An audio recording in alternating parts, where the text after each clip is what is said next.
Assalamu alaikum wa rahmatullahi wa barakatuh. It's my pleasure to be here as a moderator. My name is Hanif. I would like to extend a very warm welcome to all of you, and we appreciate for your Sunday evening off to come here to visit us. Now we would like to start our program with recitation of the Quran. For the recitation of Quran, I would like to invite on the stage to Muhammad Iman. Please, Muhammad Iman, come to the stage. I'm sorry.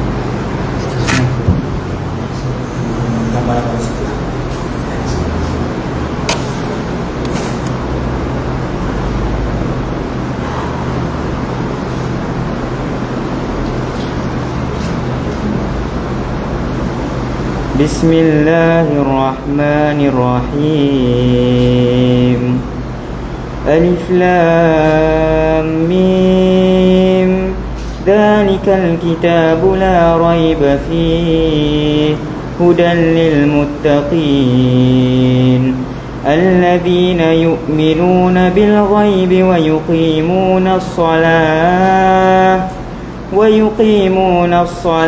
ومما رزقناهم ينفقون والذين يؤمنون بما أنزل إليك وما أنزل من قبلك وبالآخرة هم يوقنون أولئك على هدى من ربهم وأولئك هم المفلحون.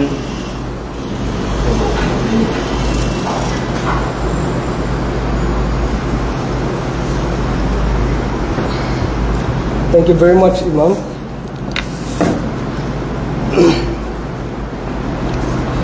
Now I would like to invite you to Farah Nabila, who is one of our first students participating since 2018.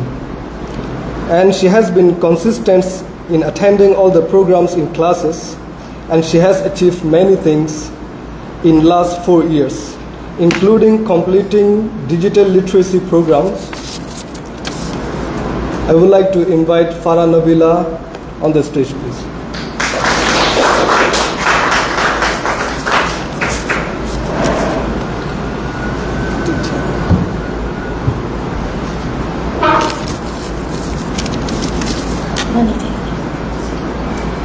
Good evening, everyone. My name is Farah Nabila. It is very nice to meet you all, and I'm so honored to be here with you. First, I wish peace be upon you. Assalamu alaikum wa rahmatullahi wa barakatuh. I would like to thank Elam Initiative for letting me to share my story. I am 30 years old girl from a Myanmar Muslim refugee family living in Malaysia. My parents came to Malaysia in 2005. That was the time I didn't exist in the war yet. Funny, little funny. I was born in 2009 in Malaysia and raised in Malaysia. I don't know exactly how my parents came to Malaysia, but I can imagine it was a very difficult and deadliest journey because every Muslim has to select an illegal way to flee. Luckily, I was born in Malaysia. That's why I had no encountered that horrible experience of fleeing. Alhamdulillah, thanks to Allah, my childhood is pretty good and happy as I'm growing up in Malaysia. I believe Malaysians is help and kind people. I always thank the Malaysian people and the government for letting us live here and giving us support. I feel lucky to be in Malaysia, and I love Malaysia as many refugees like this country and the people. I started to go to school since I was 5 years old. I love learning, and I have many friends in the school to play with. I'm very happy when I learn new things, and I will keep myself in learning environments. But some of my friends become housewives in very young age due to their situation. I feel very sad to see their difficult life. My father fights again everything and struggle against the social problem to keep us safe and to keep us in school. My father tells us that's the time to live peacefully with our parents, the time we have to fun with our friends and learn to prepare for our future, the time we are free to fly as high as the sky, and the time we have to find our essence of the existence of life. But some younger like me become wife and mothers against their wish. I was so sad when I see them. They lost their freedom and rights and become dependent on others.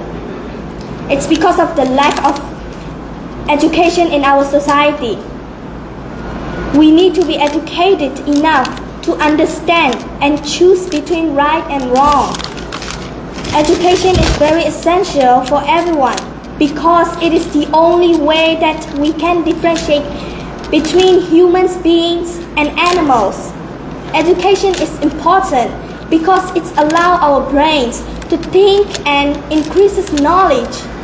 Learning is the right of every child. Depriving education is human rights abuse. As the teacher, Mr. Sujadin says, education is not only a right but the duty of every Muslim male and female. I have requests for every parent, please give your children a chance to learn, especially your daughters. Keep your daughters in your arms with love. That's what every daughter deserves, because children are the gift from God. Our Prophet Muhammad sallallahu alaihi wasallam said that the best gift from a father to his children is education and good upbringing, and also said that seeking knowledge is obligatory for every Muslim. Our religion Islam encourages us to seek knowledge. Our life should be a learning journey from grave to harder, so we can live in meaningful life. That's why I keep learning, and I always encourage my friends and people I knew to do the same. In 2018, I found a place called Elom. At first, I don't understand what Elom means. The word Elom is a word in Rohingya language, which adopt from the Arabic word ilim. It means knowledge, understanding, wisdom, and perceptions. That's an amazingly suitable name for this place. The Elom Initiative and the Elom Community Center gave something to the refugee children. It is the knowledge that they call Elom. They help people by giving knowledge that could improve an entire civilization. They are doing the holy job for children by teaching without any profit. That's why they are the holy person who are deserved to call teachers. I joined the center in 2018. I learned basic computer trainings and basic English. Unfortunately, in 2020, classes were closed because of the coronavirus outbreak. But the teachers' immense contribution was not stopped. They still help us to learn through online classes. Now they are here to help us and teach us again, because they believe that education is the only thing that increases when given away. Therefore, I'm here again to continue learning, and I request all parents to send your children to learn as much as they can so they can achieve their goals. I thank all of us and Elom Initiative founders and teacher, Mr. Sujadin and Miss Pauline. Thank you, and I appreciate all of your sacrifice efforts. Your willingness to be extra helpful did not go unnoticed. I'll thank you for I had the opportunity to see what a love of learning feels like. I'm so grateful for impacts you had on me through these years. I'll never forget it. I wish may Allah bless you and accept all of your good deeds. Ameen. Thank you so much everyone for listening. Assalamualaikum warahmatullahi wabarakatuh.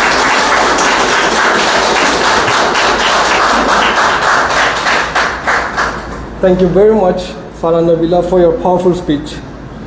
Now I would like to introduce you Muhammad Arif, who is one of our students and who is also a volunteer since the very beginning of this center. And he was part of the team who helped us to set up the community center in 2018. I would like to invite Muhammad Arif on the stage to share his story with you. Please, Muhammad Arif.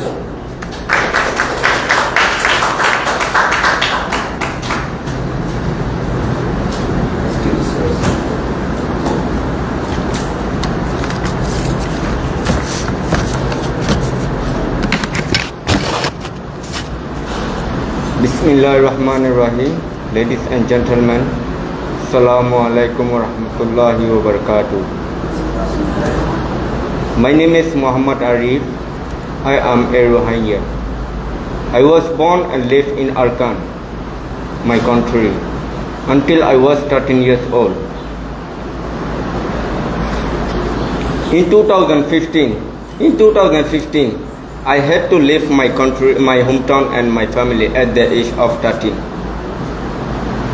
As we were kept in prison-like condition in our village. We were not allowed to leave our village. Police, military, and local Buddhist people always come to our village with gun and with knife. We were very scared. 3 years before I left, in 2012, many Rohingya people were killed all over the country. Many villages in our town were also burned by the Buddhist people. I was only 10 years old. They attacked our village too. I knew some of those people. They were our family friends. We saw them all the time. They all came to kill us and burn our houses. Many times, our people also go out to defend our village from the attack. Our life has become very hard and in the village. One day a man told me he can help me go to another country. I told him I had no money, but he said, I will not have to pay any money. I believed him and left with him. He later held me at the hostage for my family to pay him. Only then I came to know they were human traffickers. After I came here, I wanted to study, but they are not opportunity. So I worked in the market as a waiter. 2 years later, I heard Ilom Community Center is opening a school for refugees. I thank Ilom for the opportunity to learn and show me that I can be a useful person in society. I study here and volunteer here as well. I also invite other people to study here. I would like to invite all of you to join us as well. Thank you so much for listening.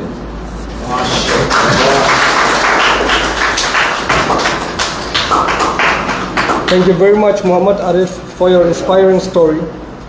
To conclude our program, I would like to invite Mr. Shujauddin Karimuddin on the stage. Please, Mr. Shujauddin.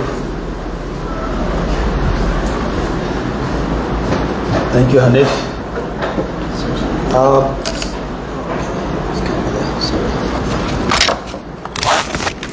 Wow, after listening to this young man, I got a bit emotional.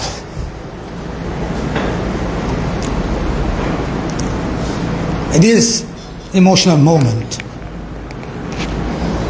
As Arif was saying, 10 years old, experiencing violence, a genocide, and had to leave family at 13 years old. And it is emotional time.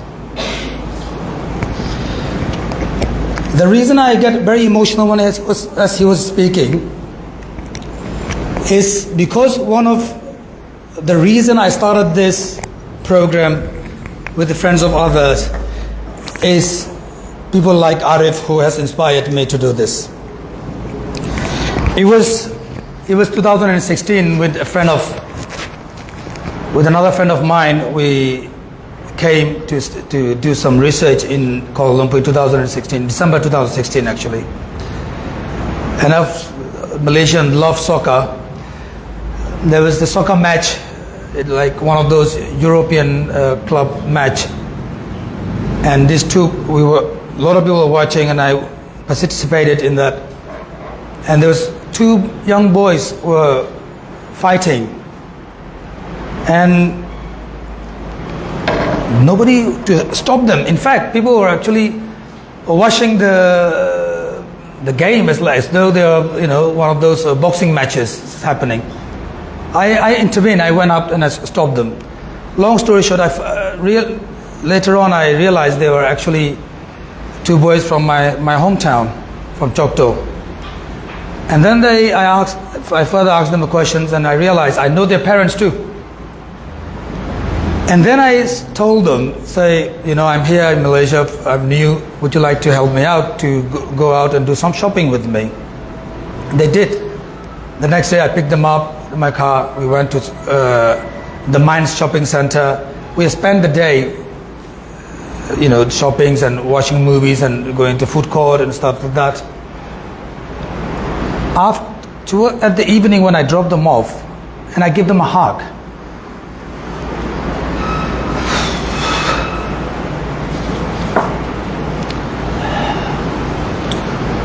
these two young men, every time I say this story is fresh to me.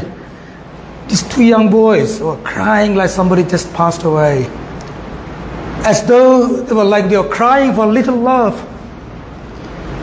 as though they were crying for a little care that I had tried to give them.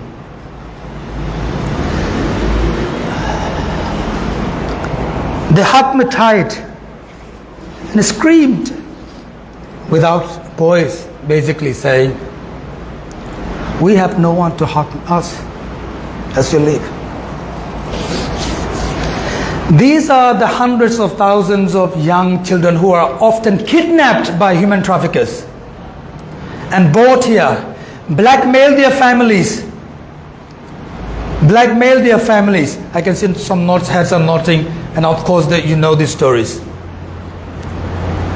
Blackmail their families to sell their farms and their belongings to pay for the ransoms to release them here in Malaysia, only to be found in a very few years or months, arrested, often in prisons, or often in refugee camps or detention camps and deportations, because UNHCR never catch up coming on their rescues, and I can go on their miseries.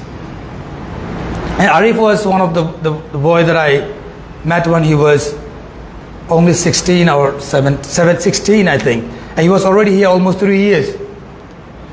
This young boy was washing dishes in the market, and as I saw him, he was actually running because the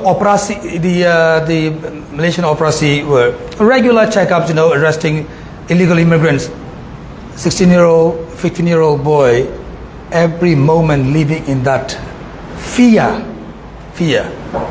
Now let me say this. I'm not blaming here. I'm not here to say anything about Malaysia or the system. This is our fate, unfortunately. Malaysia does not recognize refugees. Their convention is as such, that the laws as such. We have nothing to say about this. In fact, we are very grateful, myself and other people, as Farah Nabila has just said, Malaysia has given us house, some safety, some opportunity. Some people still can go to school. Like Farah Nabila is a talented woman, talented young girl. It's a wrong word to say woman because she's grown up now. She was a little girl when I first met her. And there's a lot of inspirational girls like herself were married off or for many circumstances or even sometime run away or you know all the stories. And these are the future of human society. These are the people of this greater human society. And this is the reason we have opened this center to nurture those talented women like Farah Nabila. Farah Nabila is an amazing, bright girl. We know she's bright. And her father sacrifices everything they have for the girls and for his children. And it really, a round of applause for him. Because he go against every challenges you can imagine to educate his children best school possible, even though they are refugees. Not a lot of schools accept refugees in Malaysia. He finds his ways and brings up these young, fine young girls. And I'm really proud of you as well, Farah Nabila. Your speech was amazing. Touched my heart. Ladies and gentlemen, I did not prepare a speech.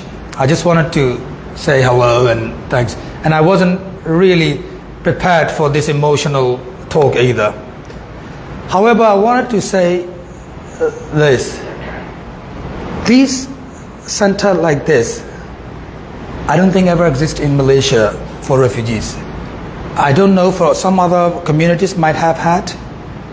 In a community base, in the grassroots level, connecting with the refugees is either none or rare, I must say. And I want to advocate for this. We need, in every area, we need places like this. Because I have seen, for a little effort that we put in for the last 4 years, is enormous changes. We have touched at least 170 children's lives in the last 4 years. We have served almost 2,200 something people. Hanif, I was MC here, he was one of the first young men who started as a student and became a manager of the center, and he became a pioneer in the community, basically, to serve the community. And they with Arif and with other volunteers, with Pauline, they collected data here that how many people we actually reached out in many different ways. It's over 2,000 people. And during COVID-19 pandemic, we successfully supported at least 700 families to give first aids and support and medical supports, and some also for the hospitalizations and things like that. And we, in our data collection, we realized 12 years ago, I was also involved in another data collection, and then 20 years before that as well. In 2001, we went down from city to city to collect how many Rohingyas here particularly.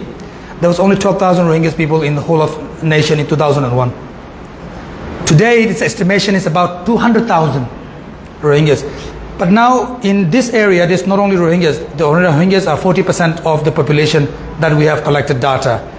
And if you look at other data in the workplace, it's about 20% actually on the workplace, because Rohingya women are often not in workplace mostly. Other Burmese Muslims and other women are also in workplace as well. However, these 200,000, some registered, majority some are not registered, are extremely vulnerable people. If you ask any Rohingya here or other Burmese Muslim as well, if you ask them, I did this study just before COVID-19, what is your plan in next 5 years? Often young people, they have no idea, because their future is so uncertain, so in limbo. They have no idea what they want to do or what they can do, in fact, or what they are allowed to do. This is the word. They ask me, what are we allowed to do? What do you want to do in the next 5 years? What are we allowed to do? And I would always say, maybe you could go to school, that. And secondly, they are so insecure within themselves. They don't know what to do in next few years. And the other thing, if you're asking people who came here as a teenager or young adult or even an adult, you ask, I want to go home. Without fail, everybody say that, I want to go home. Is that right? I want to go home. Where is home? Home is where they belong to. We are a people who are very connected with our land. You know, when we talk about our land, we almost nail down. When we talk about our land, we tear down our heart, like tear apart when we know that we can't go back home.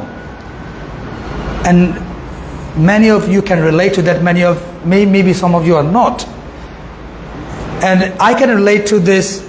I mean, I can understand some of the Aboriginals of Australia talks about this. Some of Orang Asli here sometimes talks about this, about how connected they are with the land. And the moment they talk about it, I can relate to that. Because I know how difficult it is to be away from your land. And all of these people want to go back home one day. But, well, if or when they are allowed to go back, I would say when they are allowed to go back. If it's very uncertain word, I want to be a bit more certain than that uncertainty. When they are allowed to go back, it is our responsibility, in collective responsibility of the people and the governments and the regional organizations, UN, and we can name it many other international communities. It's our responsibility to prepare them, to equip them, to empower them with every necessary tools they need to rebuild their community and their society when they go back home. Because their society is completely destroyed. All of their mechanisms, all of their social infrastructures are destroyed. Everything, all their livelihoods are destroyed. They will need these skills to rebuild their life when they go back home. And also they will need these skills to be contributing members, to be helpful members, to be productive members of the society wherever they are in. We can talk about resettlement, for example, for many refugees here. We did a calculation with some of our friends here before. At that time, average resettlement was happening around 250 people a year. If we are looking at 250 people a year, for 200,000 people, it will take 200 years to get resettled. 200 years, I'm talking about 7 generations. Is that how it's going to go along? That means 7 generations means we're going to have 1 million people in that 7 generations. It's never ending game, right? The only solution is for them to go home. Repatriation is the only solution so far. Because it's not that there are not enough space in the world, because there's not big enough hearts to accept refugees in the world. Everybody is trying to protect their own little things.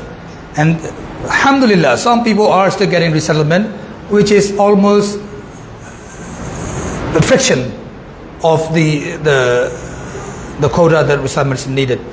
Anyway, I would like to conclude. I have talked a lot much. But I would like to have a conversation if you want to ask any questions. And I would like to conclude again with this.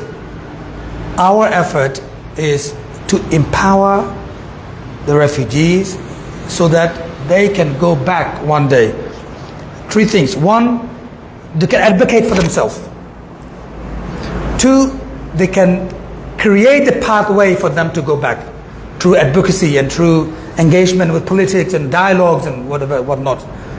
Number 3, when they go back, they have enough skills and abilities to rebuild their society, their community again, and live decent human life.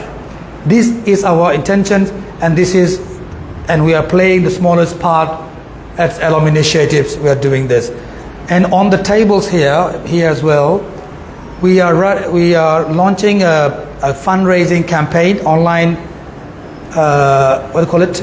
Crowdfunding campaign. That's it. A crowdfunding campaign to support the work that we are doing. Please take a flyer and scan the. Would you be able to hand it out, please, Farhan? It's on the table as well.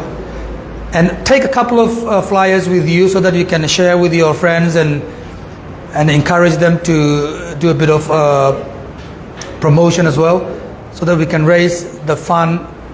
This is very small fund. We need about $100,000 a year for doing what we are trying to do. But so far we have about $15,000. So we are lacking about $85,000 that is needed to do what we want to do. So this fundraising is about $20,000 we're trying to raise, at least to keep some programs alive that we are running, like English classes.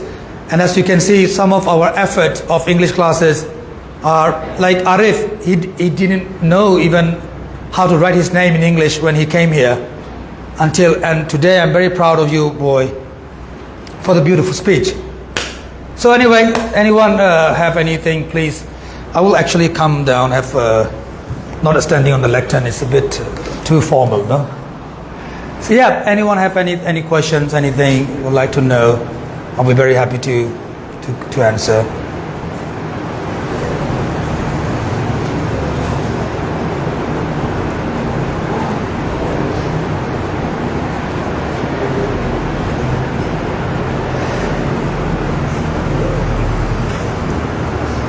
No questions? Yes? It seems like everybody understood very well, or they didn't understand nothing.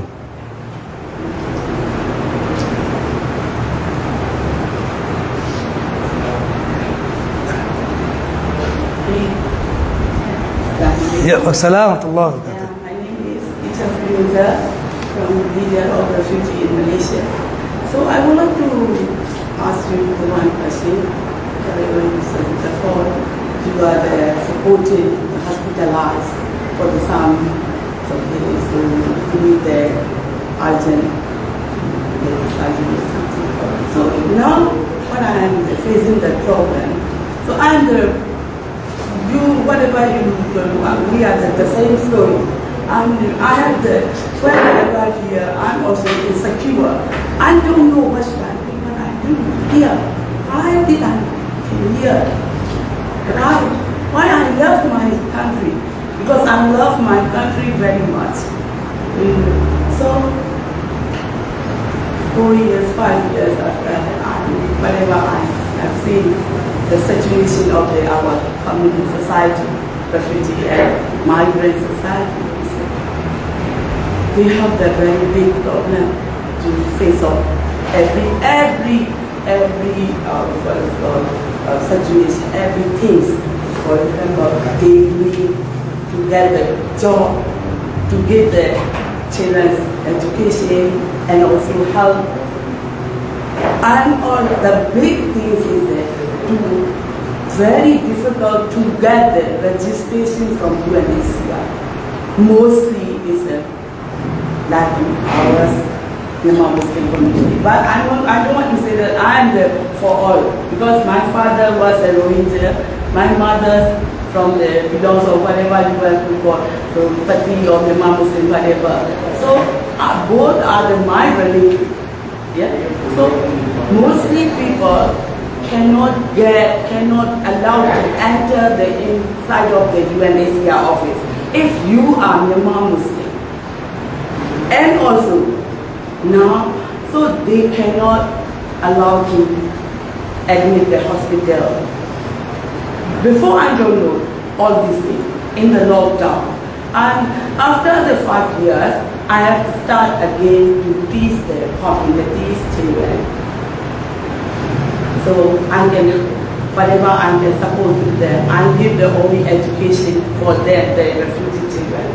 In the lockdown period, a lot of people face the difficulties to get their food, to get their everything, whatever they need, the essential. So someone from the Sorry, what is the question? I'm losing already. Whatever you want to support. I have a lot of people who need the support. Both Myanmar Muslim and Rohingya people, they need the surgery. Somebody don't have any registration yet above the 12 years, stay in Malaysia, and they need the money to support for them. So to admit this hospital. Thank you. Yeah. So how can you? How can I? Yeah. And this is how we're going to help. We raise. Thank you very much, Sister Feroza. Thank you. And this is the story we hear every day. This is a story of everybody, pretty much. Every family has someone registered, some are not registered, some has misregistered. So many problems. And there are medical problems. There are a human society. Every problem exists in any society. In refugee problem exists more than that, because of the trauma, because of other. You can talk about it, right? And last 4 years, in this area particularly, we are dealing with, said, about 2,000 people in regular basis. We have tens of problems comes every time. So there are two things we could do. One thing is we can listen. Second thing is we can advise. There are very little thing we can advise because, for example, UNHCR, we have no idea what UNHCR are doing. Because every time you talk to them, they tell you something else is happening. I have no idea what UNHCR's procedures are, their internal policies are, their challenges are. Often they put blames in something else. I mean, I don't know. I don't know what they are going through, what their challenges are, because we also have a lot of challenges, you know. So the fact is, UNHCR is not doing what is need to be done, or it's just mandated to do. That is what I can say. For whatever reason, either they are not allowed to do, whether they have challenges, whether they have no funding, I have no idea what of that. They have neglected refugees registration even. I know people for 5 years still waiting for registration. 5 years. Which means these people have been jailed just even only yesterday. There was a young man who came here. He was imprisoned for 6 months as a refugee because he had no document to prove that he was a refugee. And he said at the time he was in prison, he said there were 600 other underage children with him. 600 other underage children. All of them were kidnapped by the human traffickers, like Arif was just said. All of them were. And none of these children had access to UNHCR for 3 years. So I have no answer for that. What we are doing, every time we're trying to, somebody come here, we invite them to join the classes, we try to teach them how to advocate for themselves, how to write to the UNHCR, which are the right channels to approach. We try to advise them. If not, we try to get advice from others. We refer them to other people like Asylum Access, for example. Asylum Access is the one, and other organizations like that to help some support. That's what we can do. In terms of aid, you know, we don't have money. I sleep in the couch for 2 years of a friend because I don't have money to pay rent. And so I can't pay somebody's rent. And I'm not exaggerating. Many people know I lived with a friend for 2 years on his couch before I went to Australia because of COVID-19. But what we do, often we contact other NGOs or AIDS organizations, maybe they can help at the time, and they do sometime, and we distribute them. So that's what we are capable of doing, and we can do that. But thank you though, thank you for your questions. Because I heard that who have alone here, elderly people, refugee, elderly people who know have the and take care of them. They need emergency hospitalized.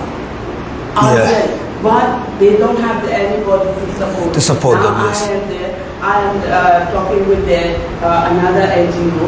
I send their details to them because I also don't have any budget. Absolutely. Yeah, Absolutely. Without any budget, I am doing alone. So Of course. send to another NGO, for example, to the asylum asset, but never reply anymore. Yeah, well, they also have too many people referring to them.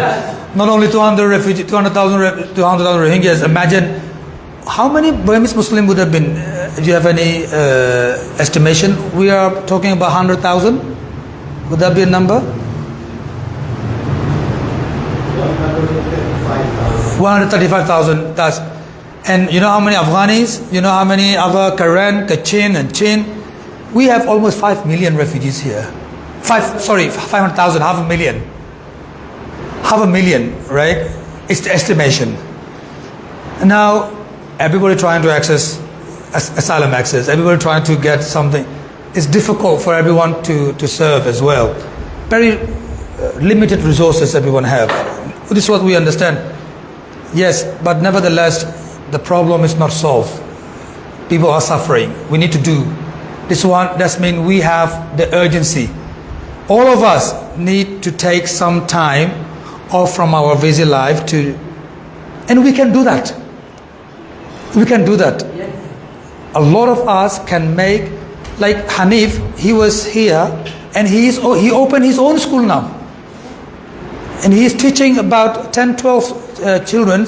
He's teaching whatever, little life skills he's giving. And, for example, our young man, Arif just now, he bought his young man, he found on the street, he bought them at home and he bought them. He allowed them to stay with him and he says they were going to come here to study as well. So, everybody's doing little things and everybody should do. And also collectively, I would say, join us. Collectively, we can do more to support these vulnerable people. Anybody else anything to say before we go and join spicy food? I warn you, memang spicy. And we also have some options of non. That's why we have all these sweet drinks. If you are burning tongue, come and have that. I think we have 2 dishes which is not spicy, but majority all spicy. And we also have traditional chili sambal paste that everybody hopefully would enjoy as well. So if anybody have no question, we will stop here.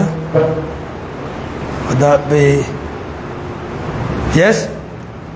Thank you very much everyone, being patient for, it's been almost a long time. How long? An hour? I hope. But let me make a little dua, little prayer to Allah subhanahu wa ta'ala. Bismillahirrahmanirrahim. Rabbana atina fid dunya hasanah wa fil akhirati hasanah wa qina adhaban nar.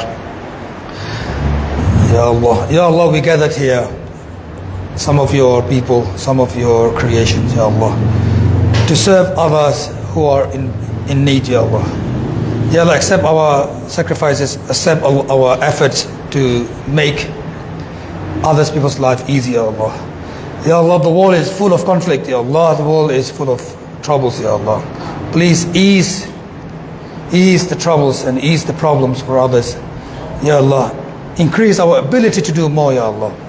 Ya Allah, put sincerity, ikhlas in our heart, Ya Allah, whatever we do, Ya Allah. Ya Allah, accept those people who came here for the concern to serve human beings, to create a society that is livable for human beings and also other creations and living things and non-living things for environment as well, Ya Allah. Ya Allah, increase our knowledge in providing service, Ya Allah. Ya Allah, increase our ability in providing service, Ya Allah. Sallallahu ta'ala khayri khalqi Muhammad wa ala alihi wa sahbihi ajma'in. Wa salatu wa salamu ala nabiyina wa sallam. Alhamdulillahi rabbil alamin. Amin.